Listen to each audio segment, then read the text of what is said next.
E chegou a hora da entrevista do dia com a Denise Campos de Toledo.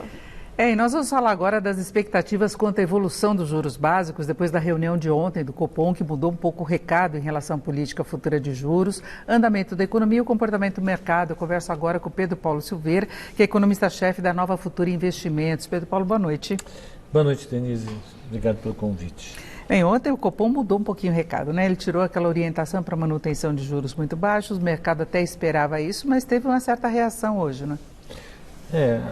Eu acho que essa mudança do Banco Central não me agradou muito, vou ser muito franco.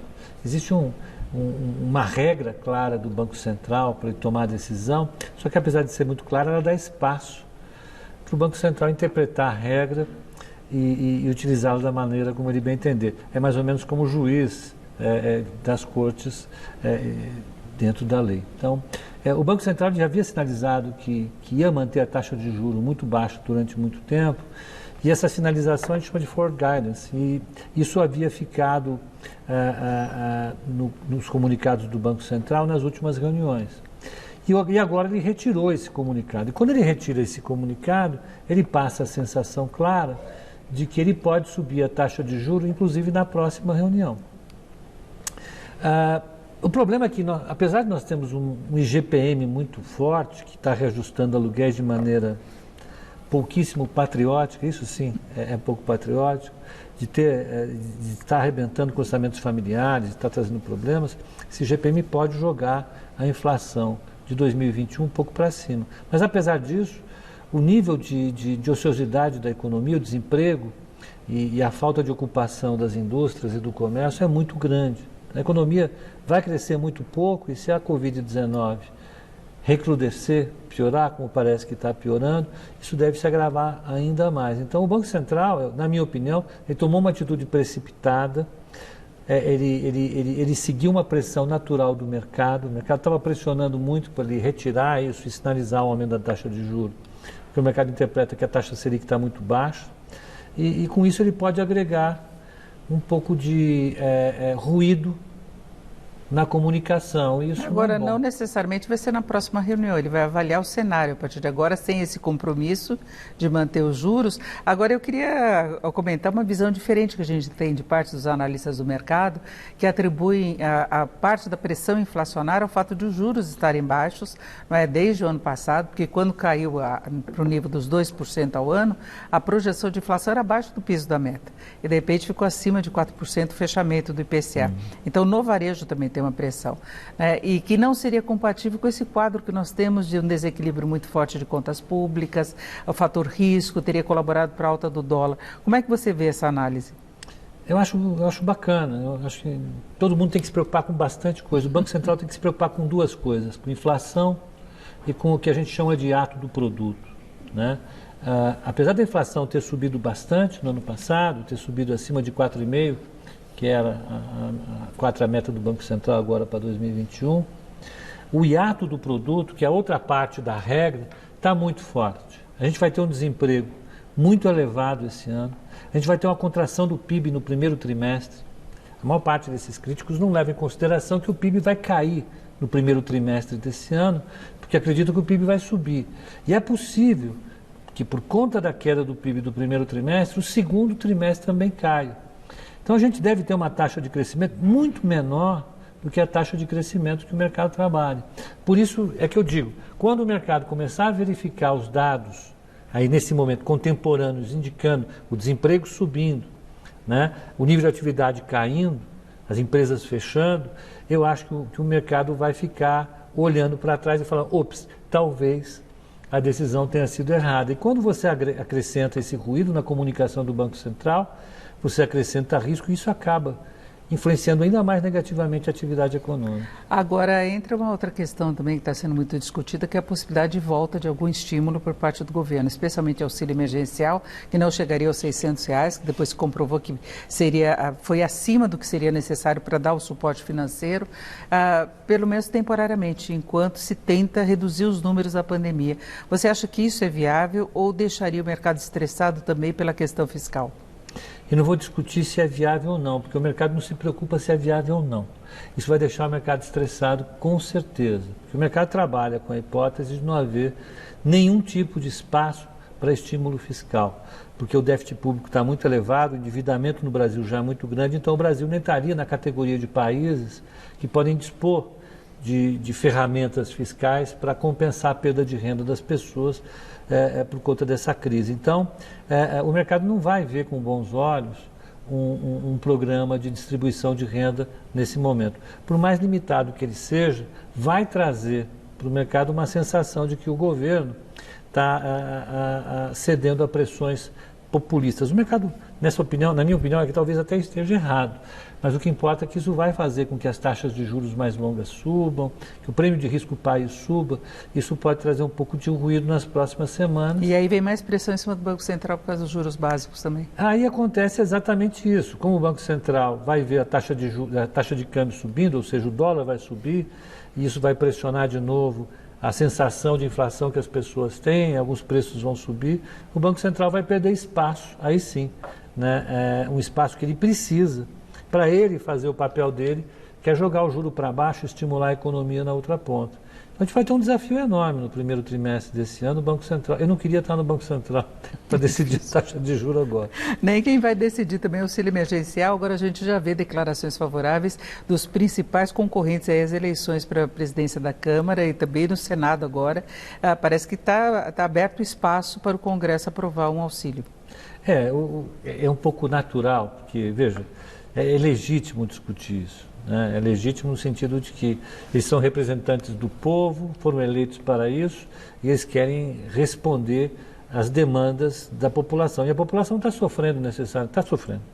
O fim do auxílio emergencial trouxe um impacto muito negativo para a atividade econômica. A gente está vendo os dados da pandemia recrudescendo no mundo todo e também no Brasil. Isso já coloca a possibilidade imediata de fechamento de novas cidades. Parece que São Paulo vai retroagir. O Estado, pelo menos. Né? Eu ouvi dizer agora, me falaram aqui que até a capital vai para o vermelho também. Se for, é uma situação drástica. Então, isso vai tornar ainda mais, vamos dizer assim, intenso o apelo que os parlamentares vão ter para fazer um novo pacote fiscal. Isso vai tornar a vida do Banco Central ainda mais complicada. Agora tem margem para cortar despesa em outras áreas, né? Que há muito tempo o Congresso está deixando isso de lado, o próprio governo não fez o esforço necessário, tinha reforma administrativa, tinha muita coisa a ser feita para dar um espaço para esse auxílio, não é? Nós estamos entrando já no terceiro ano do governo. O governo tinha uma agenda de transformação gigantesca. Ele conseguiu entregar uma parte só dessa agenda. Estou dizendo na economia, em outros lugares ele conseguiu entregar bastante coisa, ainda que coisas negativas, me parece. Então, ele conseguiu entregar só a reforma previdenciária e foi graças a um esforço enorme de todo o Congresso.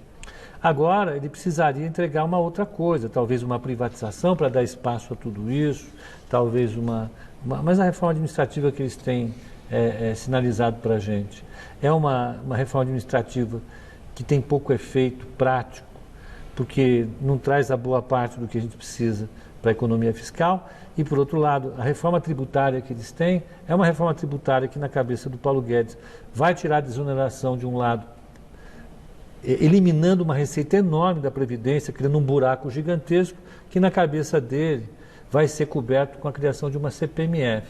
Então, a gente não tem um cenário bastante claro desse ponto de vista. Isso se reflete no fato do Brasil ter sido no ano passado o país que teve a maior desvalorização de taxa de câmbio, né, de sua moeda, em comparação com os outros países emergentes, perdeu só para a Turquia. E esse ano está de novo embalado nessa discussão com a Bolsa caindo. Porque até começou a cair, né? Acompanhou muito o movimento internacional de aumentos de liquidez, de juros baixos. Nós tivemos uma fase de Bolsa em alta, uma recuperação rápida, o dólar em queda, né? Inclusive se chegou a falar, vai chegar a faixa dos 5, vai romper, e de repente mudou de novo, né? Junta tudo isso que nós estamos discutindo, junta a questão de uma falta de clareza em relação à política monetária, a falta de clareza em relação à dinâmica fiscal, uma falta de clareza em relação às reformas e, por fim, coroando tudo isso, esse cenário como um todo, uma falta absoluta de clareza em relação ao projeto de vacinação da população brasileira, que afeta demais as expectativas de crescimento. Se você observar os países que têm uma curva de recuperação melhor, os preços que estão sendo praticados pelo mercado, os países são aqueles que têm os planos de vacinação mais efetivos. Os países que não têm, como nós, estão sofrendo e vão continuar sofrendo porque o mercado não sabe até que ponto a gente vai conseguir ficar com a economia aberta e por quanto tempo. Ontem e hoje a gente teve um descolamento do mercado internacional muito relacionado a essas dúvidas quanto aos insumos para vacinas, não é? Porque isso coloca em risco a campanha toda de vacinação, todo o cronograma, e aí a pandemia pode ganhar mais espaço, né? Sim, eu acho que teve uma informação que foi divulgada hoje pela imprensa americana, que os técnicos do novo governo chegaram aos órgãos e perceberam que não havia plano nenhum de vacinação. Então, o plano de vacinação do governo anterior era zero, estava muito mal elaborado. A impressão que eu tenho é que o nosso plano de vacinação está num patamar concorrente a esse, ao menos no plano a nível nacional. Se a gente não resolver isso logo, não parar com essa discussão insana que a gente está vendo lá em Brasília, a gente pode retardar demais, né, o horizonte que o mercado, torná-lo mais longo ainda, o horizonte que o mercado percebe como plausível para a vacinação. Isso vai custar para o Brasil, porque quando o mercado fica mal-humorado, não é que o mercado quer ganhar mais dinheiro, dá essa impressão ruim, é uma ameaça. O problema é que o mercado acaba pressionando o nível de atividade econômica para baixo, né, porque torna o crédito mais caro, porque deixa os investimentos mais difíceis. Então, eu acho que o governo deveria tomar um pouco mais de firmeza nessas questões para sinalizar para o mercado algumas saídas que a gente não vê hoje. Porque a pandemia está diretamente relacionada hoje ao potencial de crescimento da economia, não é? É controlar a pandemia efetivamente com vacinação, com medidas restritivas até se for necessário, mas é tirar de cena esse problema, né? Sim, nós criamos um dilema aqui no Brasil que não teve na Europa, que é o dilema ou a gente cuida da economia, a gente cuida da saúde. E o que ficou claro é que se você não cuidar da saúde, a saúde não vai cuidar da economia, porque as pessoas vão ficar mais conservadoras. Existe uma parcela da população que acredita que a doença existe, acredita que a doença é perigosa e toma decisões em relação a isso, toma uma decisão mais conservadora em relação aos seus hábitos sociais, aos seus hábitos de consumo. Isso faz a economia desacelerar.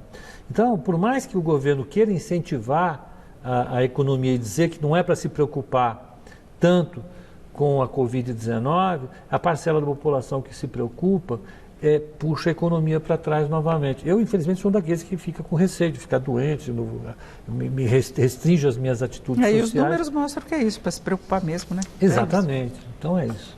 Conversei aqui com o Pedro Paulo Silveira, que é economista-chefe da Nova Futura Investimentos. Pedro Paulo, muito obrigado. Boa noite. Boa noite a todos. Luciano.